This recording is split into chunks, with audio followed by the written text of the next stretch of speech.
Hare Krishna, Hare Krishna, Krishna Krishna, Hare Hare, Hare Rama.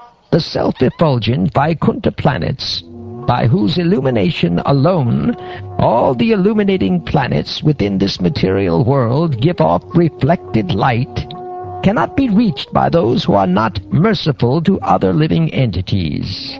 Only persons who constantly engage in welfare activities for other living entities can reach the Vaikuntha planets.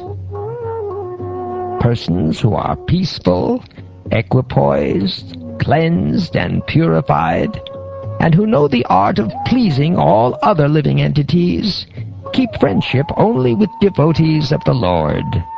They alone can very easily achieve the perfection of going back home, back to Godhead. In this way, the fully Krishna-conscious Dhruva Maharaj, the exalted son of Maharaj Uttanapad, attained the summit of the three statuses of planetary systems. My dear Vidura, descendant of Kuru, as a herd of bulls circumambulates a central pole on their right side, all the luminaries within the universal sky unceasingly circumambulate the abode of Dhruva Maharaj with great force and speed.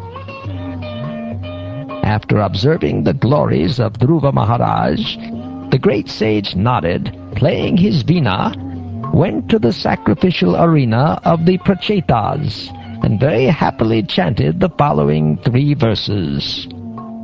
The great sage Narada said, "Simply by the influence of his spiritual advancement and powerful austerity, Dhruva Maharaj, the son of Suniti, who is devoted to her husband, acquired an exalted position not possible to attain even for the so-called Vedantists or strict followers of the Vedic principles, not to speak of ordinary human beings.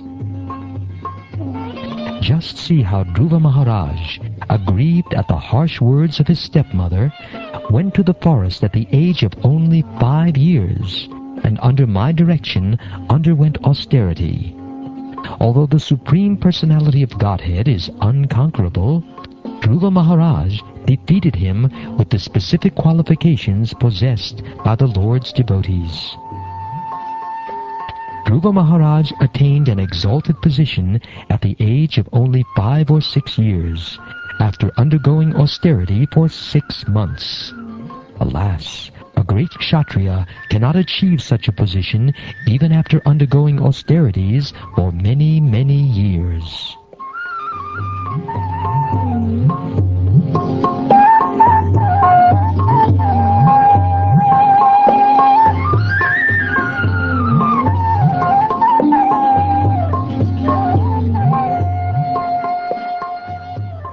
My dear Vidura, whatever you have asked from me about the great reputation and character of Dhruva Maharaj, I have explained to you in all detail.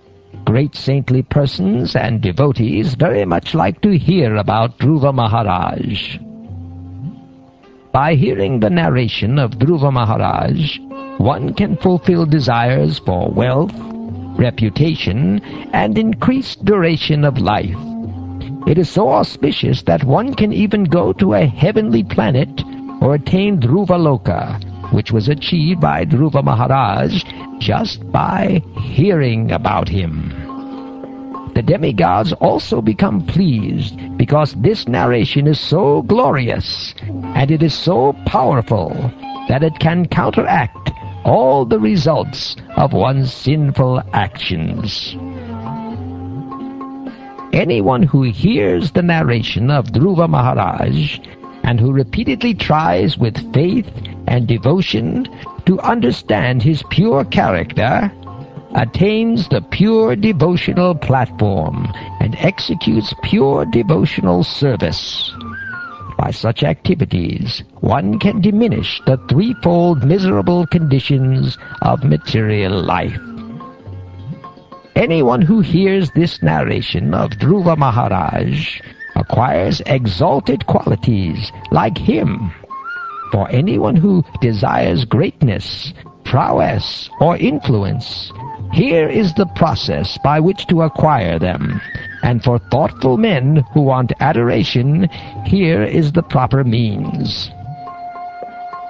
One should chant of the character and activities of Dhruva Maharaj, both in the morning and in the evening, with great attention and care, in a society of Brahmins or other twice-born persons. Persons who have completely taken shelter of the lotus feet of the Lord should recite this narration of Dhruva Maharaj without taking remuneration. Specifically, recitation is recommended on the full moon or dark moon day, on the day after Ekadashi, on the appearance of the Shravana star, at the end of a particular tithi, or the occasion of the Yatipata, at the end of the month, or on Sunday. Such recitation should of course be performed before a favorable audience.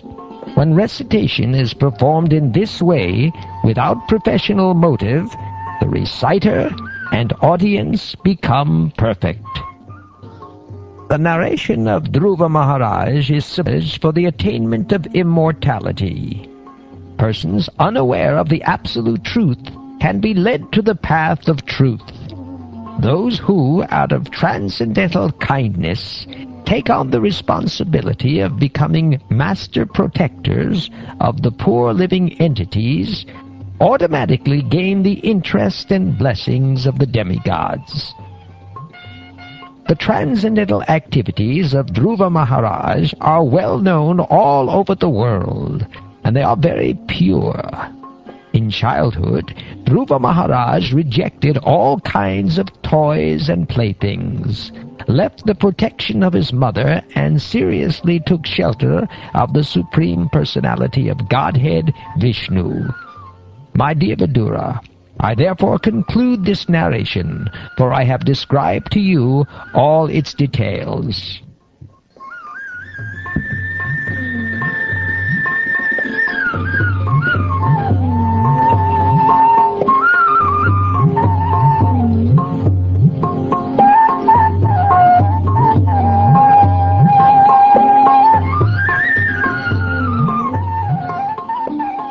Thus ends the 12th chapter of the 4th canto of the Shrimad Bhagavatam, entitled Dhruva Maharaj Goes Back to Godhead.